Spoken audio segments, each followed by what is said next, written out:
El gaslighting, el esfuerzo por volver loco al otro y el lenguaje. Hola, ¿qué tal? Mi nombre es Carlos Conde, yo soy psicoanalista y en este canal hablo sobre temas relacionados con la angustia, con el cuidado de sí, con el bienestar, entre otros temas, bueno, relacionados, y todo desde la perspectiva un poco del psicoanálisis, de la filosofía, la literatura, la historia. eh, bueno, todo un poco como orientado a intentar favorecer el tratamiento, ¿no? La atención hacia la angustia que uno experimenta como una especie de cuidado de uno mismo. Y bueno, en este video quería hacer algunas reflexiones sobre la cuestión que hoy en día se le conoce mucho como gaslighting.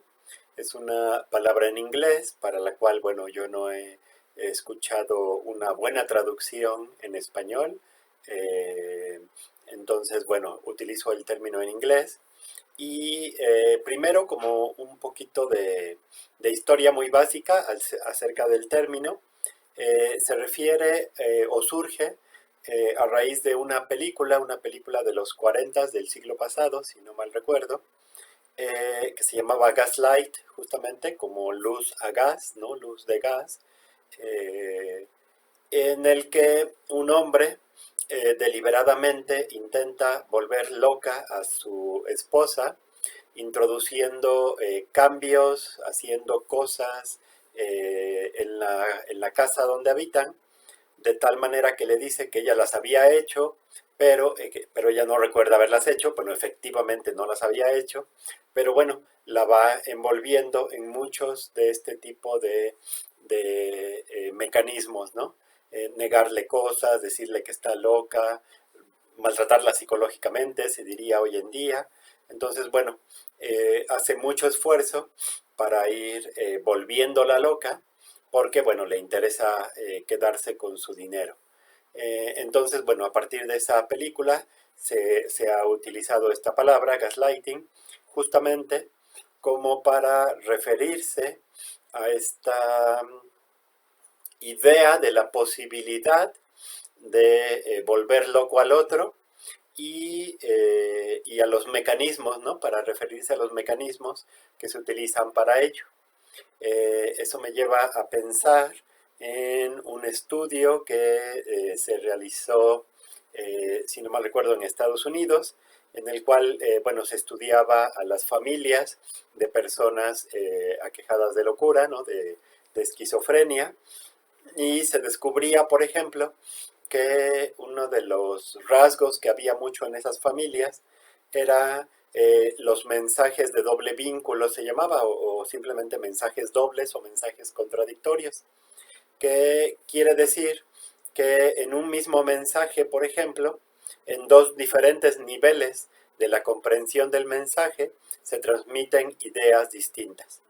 Creo que uno de los ejemplos más clásicos, más simples también, pero bueno, hay una complejidad enorme, ¿no? En este tipo de mensajes. Uno de los ejemplos más clásicos es, por ejemplo, un adolescente que pide permiso, ¿no? Para salir, y la mamá o el papá están muy enojados y le dicen algo como, pues si quieres vete.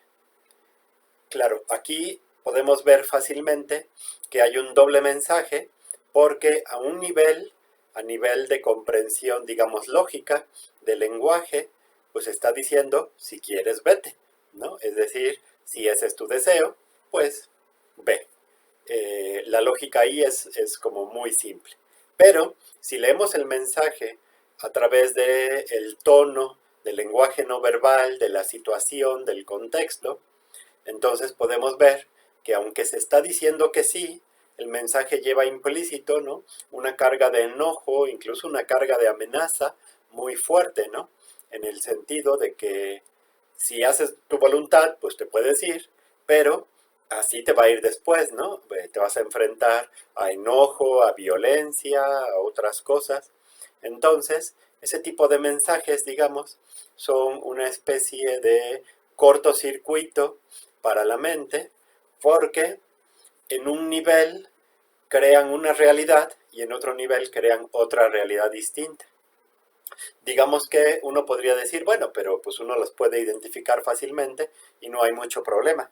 Sí, sin embargo, ahora imagínense nacer en una familia que utiliza mucho este tipo de estrategias, crecer en una familia que todo el tiempo está utilizando este tipo de cosas y que además ni siquiera se hace responsable de esos doble mensajes, ¿no? Siempre es como, bueno, si tú no entendiste es porque tú eres tonto, es porque la bronca está contigo, es porque tú estás loco, es porque tú no entiendes las cosas, ¿no? En fin, se utilizan burlas, bromas, ironías, siempre como atacando la posibilidad de la persona de discernir acerca de la realidad, que es donde se conecta esta idea de los mensajes de doble vínculo con el gaslighting, ¿no? De hecho, los mensajes de doble vínculo podríamos decir que son una de las estrategias utilizadas para el gaslighting. Y también esto me hace recordar un artículo muy, muy interesante de un, creo que psiquiatra y psicoanalista estadounidense, Harold Sears. Él escribe justamente un artículo que se llama El esfuerzo por volver loco al otro. De hecho, es interesante decir algo acerca de este psiquiatra y psicoanalista porque, bueno, él fue alguien que tuvo muchísima experiencia trabajando con pacientes aquejados de locura.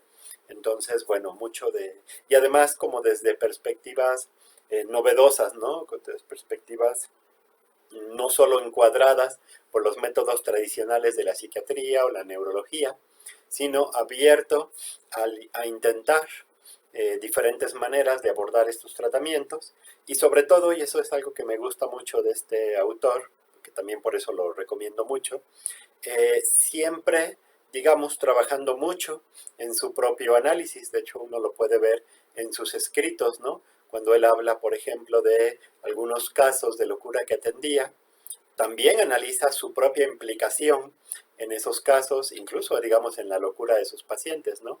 Como a veces por algo todavía no analizado en sí mismo, no permitía o dificultaba que el trabajo de análisis de un paciente avanzara. Es decir, es muy interesante porque hace un ejercicio muy honesto en el cual estudia, analiza su propia implicación con la angustia con la cual trabaja, con los pacientes con los cuales trabaja. Que yo creo que eso es fundamental para todo psicoanálisis bien llevado. De hecho, es lo mismo que hacía Freud, por ejemplo, Sigmund Freud, el creador del psicoanálisis. Él también, en mayor o menor medida, al relatarnos los casos con los que trabajaba y demás, iba analizando, a veces más, a veces menos, pero siempre algo, de su propia implicación en estos casos. Es lo mismo que hacen, por ejemplo, algunos de los psicoanalistas recientes, ¿no? A quienes yo más admiro y cuya línea trato de seguir de alguna manera, como François Dawan o Jean-Max Godilier, es estar muy atentos, estudiar, analizar mucho la implicación que uno tiene como ser humano con los seres humanos que vienen también a pedir una escucha, un espacio para intentar hacer algo con su angustia. Entonces, bueno, este autor es muy interesante y lo recomiendo mucho. Y en este artículo, sobre todo, él habla de muchos de los mecanismos que él ha podido identificar que existen en este intento de volver loco al otro. Él titula este artículo de esa manera porque ese es su postulado, que ese esfuerzo por volver loco al otro es un elemento en la etiología, es decir, en la causalidad, ¿no?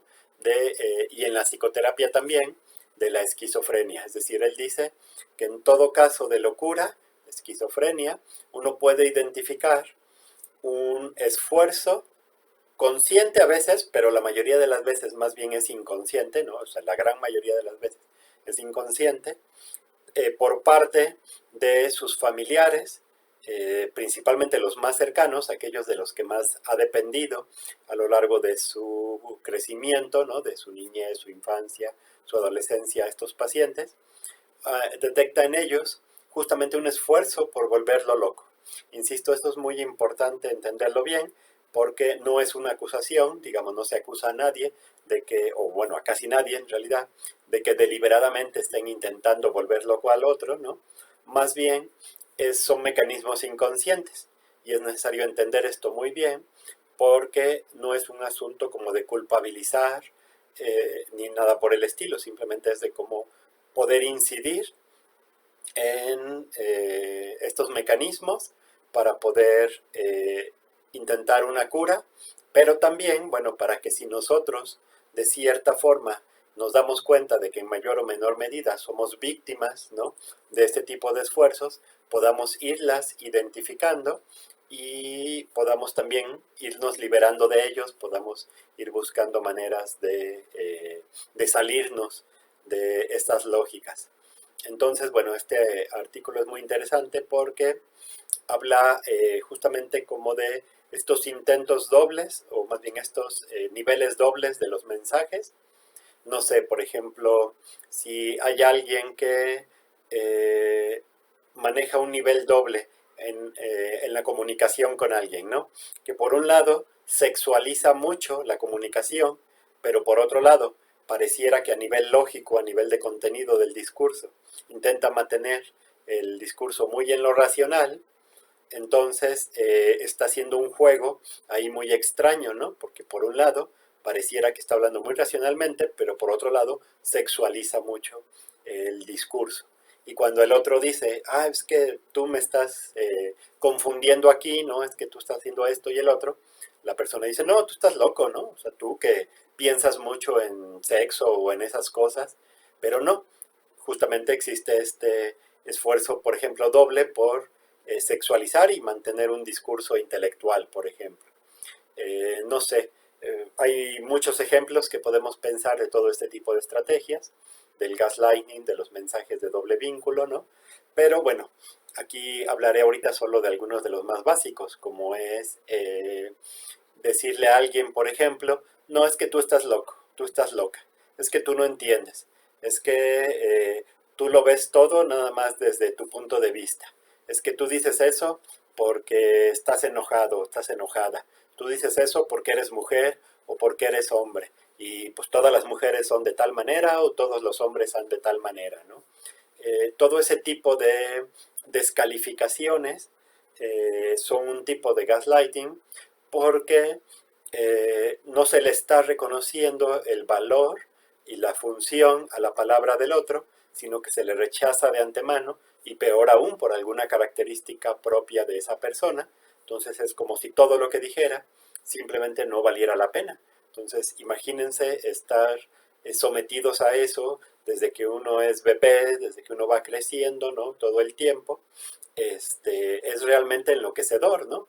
O cuando alguien, por ejemplo, dice algo y después dice, no, yo no dije eso, ¿no? O alguien hace una promesa y después dice, no, yo nunca te prometí eso, o hace un acuerdo y dice, ay, pero pues tú que te lo tomaste en serio, ¿no? Yo en realidad no estaba hablando en serio. En fin, todo ese tipo de cosas son un tipo de gaslighting e inconscientemente, ¿no?, sin que nos demos cuenta, son un esfuerzo por volver loco al otro. Um, ¿Qué otros ejemplos estarían interesantes? Bueno, creo que por el momento esos son los que más se me vienen a la mente. Ya a lo mejor en otro video intentaré ir hablando de algunos otros ejemplos de este tipo. Bueno, claro, está el ejemplo de la persona de la película, ¿no? Que ese ya es un caso más, ahí sí es a nivel consciente, ahí sí es a nivel voluntario, ¿no? La persona modificaba la realidad y culpaba a la persona por esa modificación de la realidad, que como la otra persona no lo había hecho, ¿no?, como la mujer en este caso no lo había hecho, pues era como muy angustiante porque era como preguntarse, ¿y habré hecho esto sin darme cuenta? ¿Lo habré hecho en un estado de locura? ¿Me estaré volviendo loca? Y claro, y todo eso, esa pregunta, ¿no?, por si me estaré volviendo loco o loca, pues claro, es algo que también genera cada vez más y más angustia y puede desestabilizar mucho. Digo, no es tan fácil llegar a un grado de locura, ¿no? No es tan sencillo, pero bueno, sí puede causar muchísima angustia y desestabilizar mucho y causar síntomas muy graves, incluso aunque uno no llegue hasta la locura. Y bueno, y anunciaba en el título de este video que el tema era, bueno, el gaslighting, el esfuerzo por volver loco al otro, y el lenguaje, porque, y esto es como una parte que, bueno, solo voy a introducir aquí, solo voy a mencionar muy de pasadita, pero es un poco también una forma de enlazar con muchos otros videos que he estado haciendo que tienen que ver con el lenguaje. Y es que justamente el lenguaje es el que permite realizar muchos de estos mecanismos, de estas tácticas, ¿no? Como el gaslighting, no solo porque es el instrumento de la comunicación, digamos, que también por eso, por supuesto, sino más todavía porque el lenguaje crea una especie de realidad por sí misma que a veces puede ser tan fuerte como la realidad o incluso como lo que llamamos realidad normalmente, ¿no? O incluso puede sobrepasar, ¿no? La fuerza de esa realidad. No sé, por ejemplo, pensemos en una persona a la que repetidamente a lo largo de su crecimiento se le da un cierto tipo de mensaje que contradice la realidad. Como ese mensaje está reforzado por todos los sentimientos, las emociones, toda la presión de grupo, de la familia, todo, pues toda la vida de la familia, el peso que ese tipo de frases tiene es tan potente, no es tan poderoso, que efectivamente puede hacer que uno llegue incluso a cuestionarse si lo que ve es realmente como uno lo ve. Entonces, claro, ese es el origen como de muchos delirios, de muchos fenómenos de la locura. Pero claro, ¿cuál es la lógica entonces, o qué tiene que ver el lenguaje con esto? Que en el lenguaje se crea una especie de mito, de ilusión, ¿no? De delirio incluso diría yo, de que puede haber una igualdad entre ciertas cosas. Y en este caso me voy a referir principalmente a dos tipos diferentes de igualdades. Una igualdad entre palabras y cosas y una igualdad entre palabras y otras palabras. Y esto es muy importante porque cuando uno puede hacer que otro se cuestione la realidad, eso puede ser muy enloquecedor. En el caso de la película, por ejemplo, este hombre, el personaje, hacía eso generando pequeños cambios y luego diciendo que fue la mujer quien los hizo y como ella no los había hecho, no se acordaba, pero como él era tan insistente y lo decía con tanta seguridad y tenía mucho ascendiente, ¿no? Sobre ella, por el amor y todo, entonces para ella llegaba hasta el punto de hacerla dudar. Pero no es necesario, ¿no? En muchos casos, llegar hasta ese punto de que se modifiquen las cosas de la realidad. De hecho, la mayoría de las veces no se hace así. Lo que se hace es negar las realidades construidas con otras palabras. Perdón, entonces el problema no está tanto en la asociación entre palabras y cosas, sino entre palabras y palabras.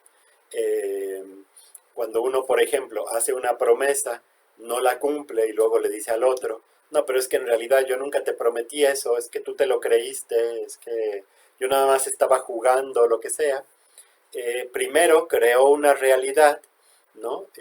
Con sus palabras, con la promesa, porque bueno, tenía todo el peso de ser una promesa, y eso crea una realidad para la persona, y se ilusiona o tiene esperanzas o lo que sea al respecto, y luego la rompe, pero además dice que ni siquiera lo hizo, entonces ya el problema no es solo un problema de traición, digamos, ¿no? De prometiste algo y no lo cumpliste, lo cual ya es bastante grave, ¿no? Sino que además es un problema de ni siquiera aceptas tu responsabilidad y me haces creer a mí que fui yo el que estaba loco, el que se ilusionó porque sí, ¿no? Nada más. Entonces ahí caemos en justamente estos ejemplos de gaslighting. Entonces, y todo esto está posibilitado, decía, por el lenguaje, porque el lenguaje por sí mismo pareciera hacernos creer que hay una relación inequívoca entre palabras y cosas, que cuando decimos, no sé, cosas como zapato, casa, teléfono, sabemos exactamente a qué nos estamos refiriendo porque hay algo que liga indisolublemente, por ejemplo, a la palabra zapato con el objeto zapato. Y eso es falso. Digo, sí es cierto que en la mayoría de los casos, de cierta forma, podemos saber a qué nos estamos refiriendo, porque la experiencia en común nos permite ubicar esta relación. Pero si la relación fuera unívoca, de entrada, ni siquiera podría haber diferentes idiomas, porque en diferentes idiomas existen diferentes palabras para los mismos objetos. Pero además, cada palabra remitiría solo a un objeto y no habría posibilidad de juegos de lenguaje, de juegos del sentido, de doble sentido, por ejemplo, ¿no? En cualquier plano que sea, y tampoco habría posibilidad de muchos de las bromas, muchos de los juegos y los chistes que hacemos tienen que ver justamente con dobles sentidos de las palabras.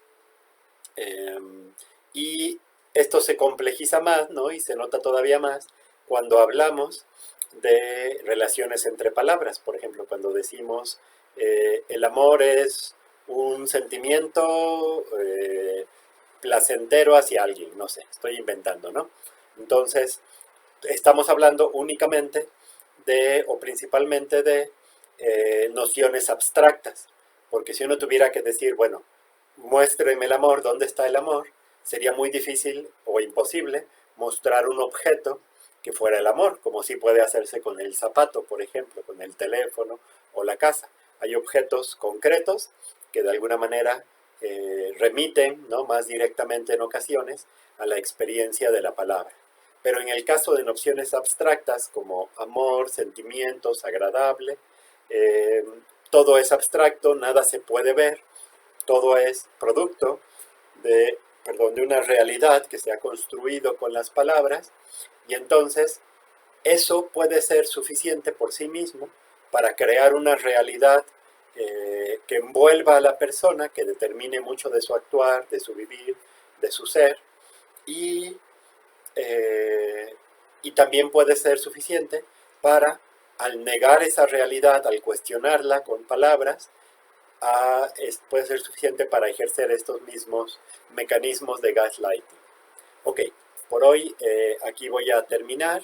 En otros videos trataré como de ir hablando un poquito más en específico de estas cuestiones, pero bueno, por hoy aquí la dejamos. Les agradezco mucho su atención como siempre, me siento muy agradecido de poder estar aquí compartiendo estas deliberaciones con ustedes.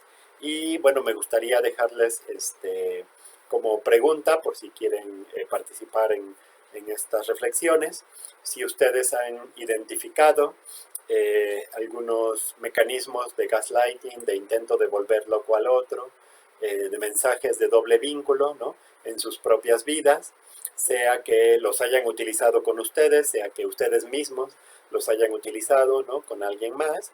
Que digo, esto es muy común, yo creo que todos los hemos usado en algunos momentos, digo, la mayoría en un nivel mucho más bajito, que como para tener un impacto realmente fuerte en las otras personas, pero al mismo tiempo es muy importante no minimizarlas, ¿no? Porque si hacen daño, si hacen daño, si hacemos daño con todo ese tipo de cosas, ¿no?